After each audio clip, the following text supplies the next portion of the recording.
It's Tim Albright with AVNation, with an AVNation special celebrating International Women's Day the entire month of March. Why? Because I can.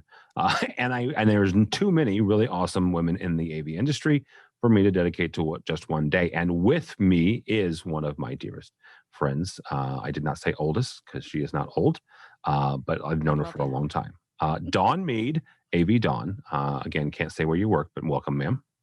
Thank you so much for having me, and thank you so much for the sweet words. You're one of my dear friends too in the industry. So Absolutely. So let's talk for a second. You are a part of the inaugural 40 Under 40s, our friends over at Commercial Integrator. You've done a number of things in the industry. You've been an AVIXA instructor, the Infocom instructor before it was AVIXA. You've worked for large companies and small companies. Let's go back to the beginning and how did Dawn Meade get involved and get roped into this incredible industry we call AV? well, I'm going to go way back because it's kind of a funny story. I actually came into the industry not too long after college. And for those of you that are wondering, what kind of major can I use to become an AV professional? I was a double major for undergrad, English and dance. And the dance So thing still is awesome. so yeah, I had completely, as my late father said, completely useless degrees that he paid way too much money for. Um, but being the nerd that I am, I also took some on-campus work for the physics department, but more importantly for the computer science department.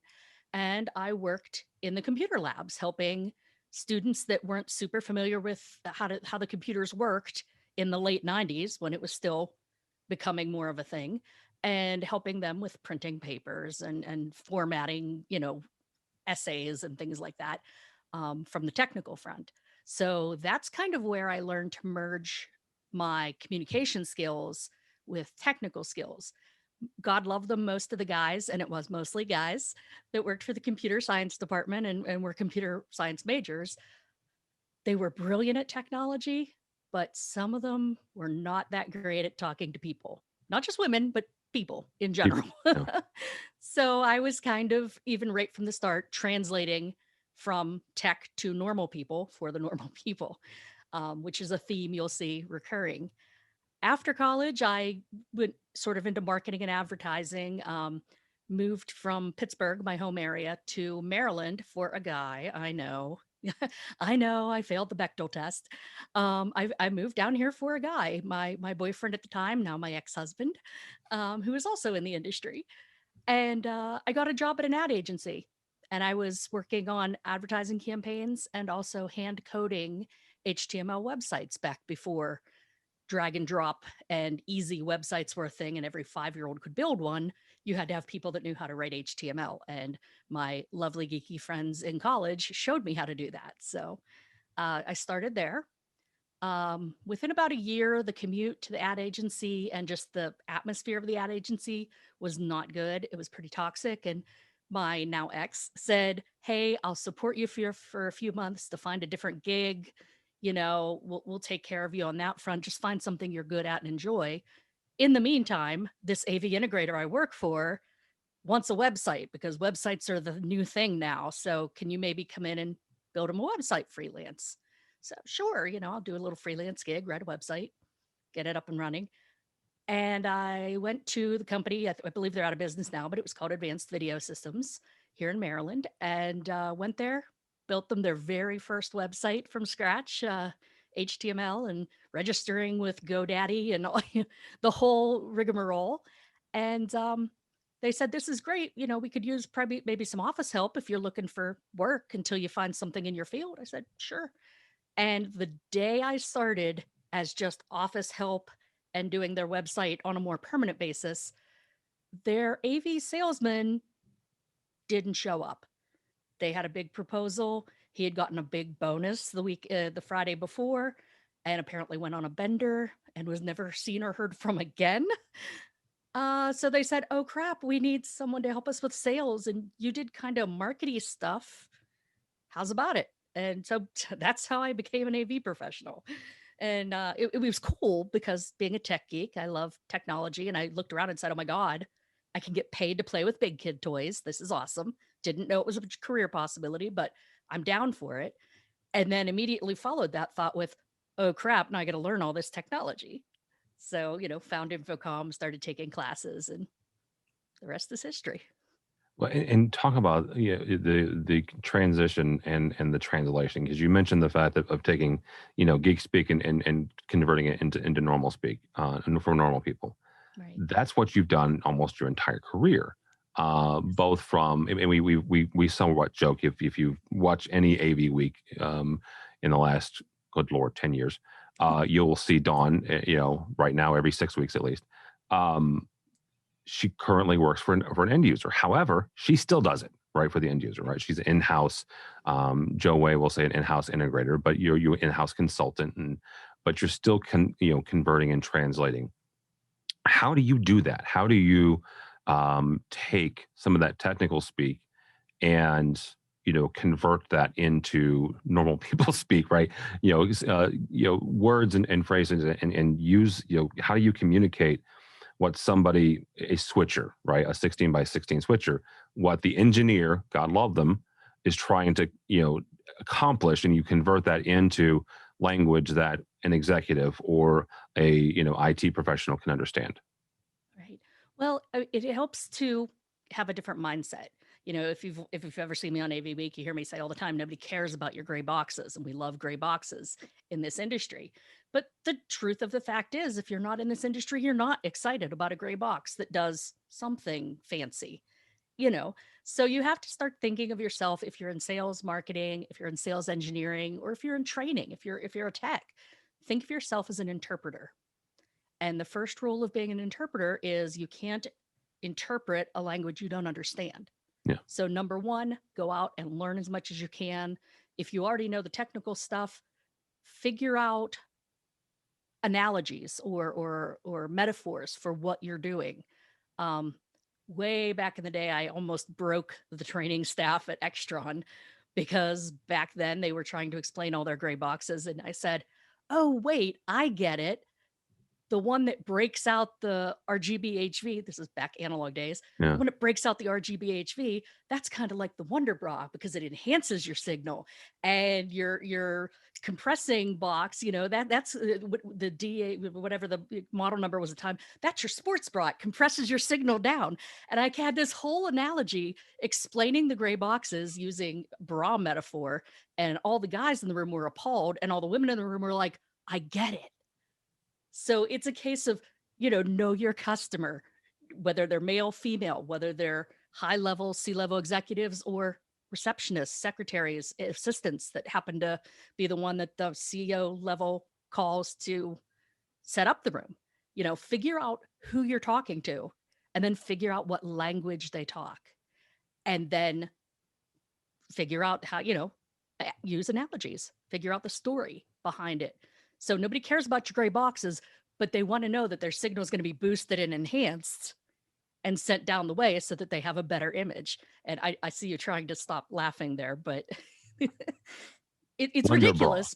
But Oh no, it works. it's fantastic though. I mean, it is, you're right. Know your audience and know, what. And again, every engineer guy in that room could not have told you the difference between a Wonder Bra and a sports bra until you said that. I guarantee you. And there were 5 or 6 different bra types that I had for the different types of gray boxes. But until then, the gray box concept, I would get my DAs confused with my, transmitters, or the ones that changed one signal, analog signal, to another type, and changing it from RGB-HV to, YC, just all the different conversions and things that we had a gray box for.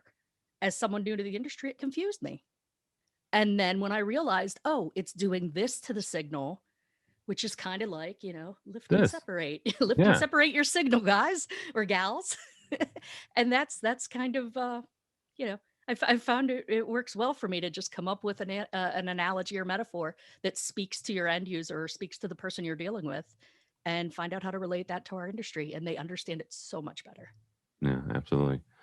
Let's turn the corner here for a minute here, because one of the parts of these interviews that we're doing deals with challenges that you've faced. And again, you've been in different parts of the industry.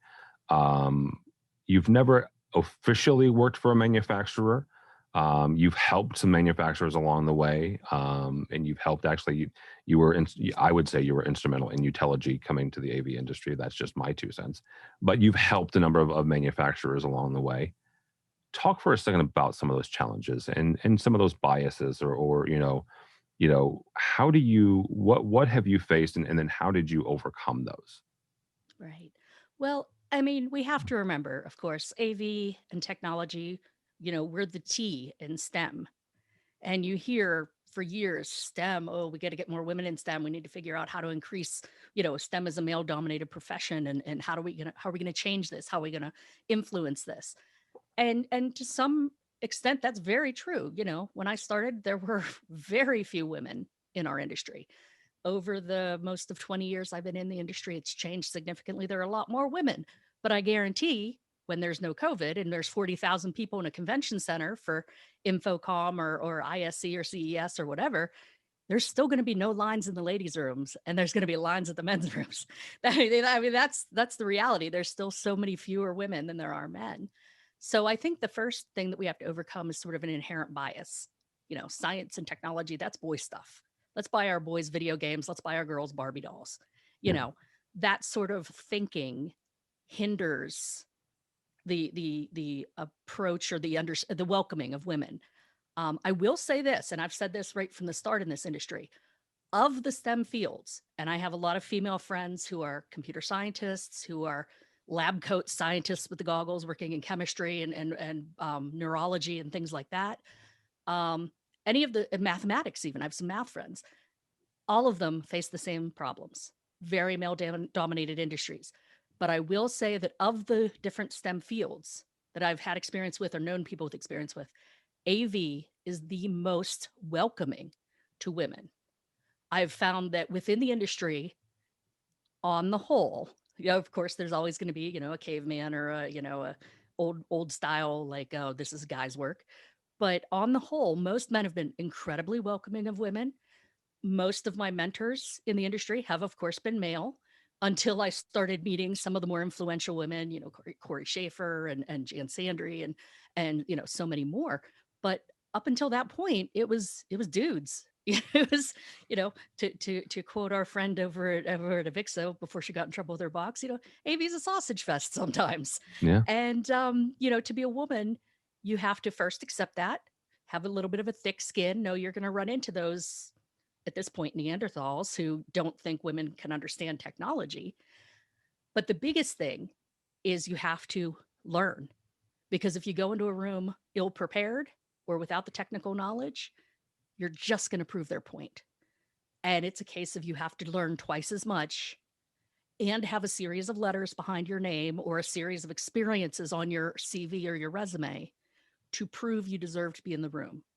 Once people get to know you, they get to know your reputation, you're welcomed, but it's just that shortcut, that shorthand that a guy walks in an AV shirt, with a company logo. For the most part, they assume he knows what he's talking about. A woman walks in, she better have a CTS or whatever the Crestron or Extron or whoever, advanced certifications are. Yeah. She better be able to talk technically, and she better have some history with the company, or else you become, and this is not directed to anyone that is involved with AVNation or has been, but you become a bless her heart Kelly.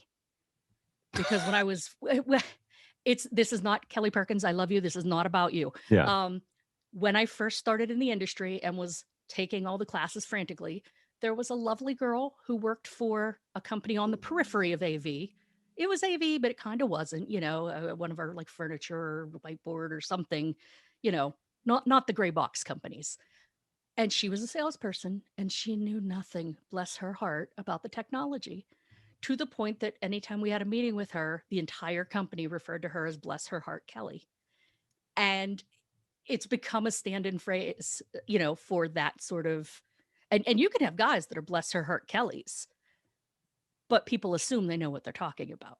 Until they open their mouth. Until they open their mouths and prove they're a bless her heart Kelly. Exactly. So, that's the thing. The key is education.